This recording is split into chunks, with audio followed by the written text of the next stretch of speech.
Clyde is always popping up on Days of Our Lives, and every time he does, nothing good ever seems to come of it. The troublesome character first appeared back in June 2014, and actor James Reed has continued to play the role throughout all of his subsequent stints on the soap. Because like the proverbial bad penny, this guy keeps popping up. Clyde Weston was first introduced to Days when Kate Roberts was investigating Jordan Ridgway's past.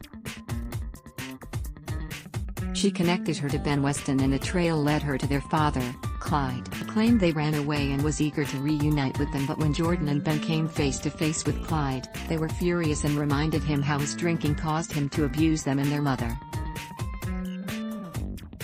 Clyde began working for Demara's drug ring in Salem, then when bodyguard Miguel shot and killed his boss, helped cover up EJ's death. Ben and Jordan wanted nothing to do with their deadbeat dad. Howard Wise/JBizStudios.com. Clyde warned Jordan not to interfere in his trying to reconcile with Ben, threatening to reveal that she was responsible for the car crash that killed their mother. Clyde began dating Kate and moved his trucking business to Salem as a cover for the drug running, which caused conflict with Victor Kiriakis. When Clyde was shot by Victor's henchman, he took revenge by stabbing Sonny Kiriakis, and the two men finally reached a tentative truce. After Jordan left town, Clyde became more involved in Ben's life, but also found himself battling against Stefano Demara. Kate dumped Clyde because his confidence had become arrogance, and he continued to spread drugs around Salem. After killing his employee, Kyle Southern, Clyde hired addict J.J. Devereaux to work for him, but that turned out to be part of a sting to bring the drug kingpin down. Clyde was accused of murdering Paige Larson, but just before he was extradited to Florida, he was stunned when Ben confessed to being the necktie killer.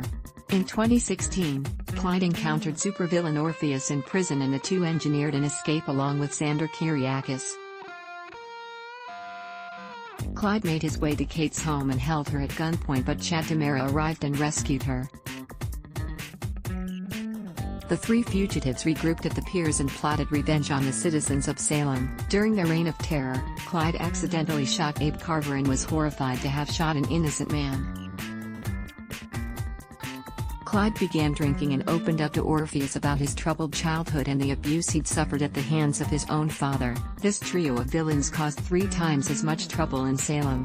XJJohnson/JBizStudios.com. With Andre Demara's help, Clyde attempted to kill Chad and kidnap his son, Thomas.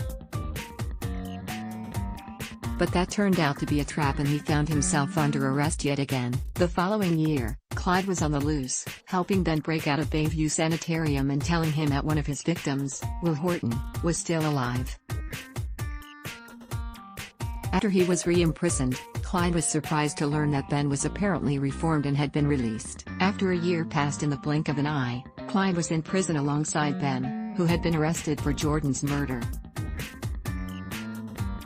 He planned to force Xander to confess to the killing, and when fellow inmate Will found out about the scheme, Clyde tried to shank him. Ben stopped his father, who was sent back to solitary confinement.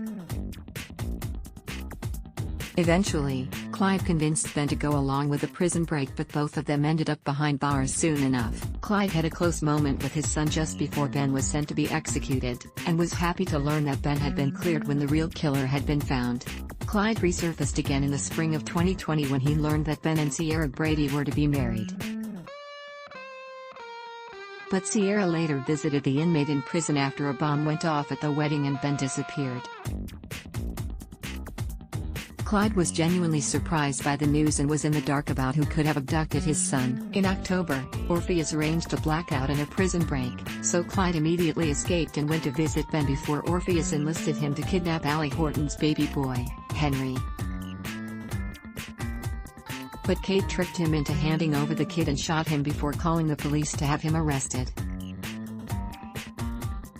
Ben just can't seem to get away from his dad. XJJohnson/JBizStudios.com. When Sierra was kidnapped, Clyde tried to do the right thing by finding out where she was, but that involved stabbing Orpheus to steal his phone for the info. So it's 1 step forward, 2 steps back, really. Then, when Edge found himself in prison, he was irritated to discover Clyde was his cellmate. Things took a turn when it finally remembered that Clyde was responsible for having him shot. But then the villain was granted parole and he wound up on Ben and Sierra's doorstep looking for a place to live. Stay tuned to see what happens next. Ad luck test.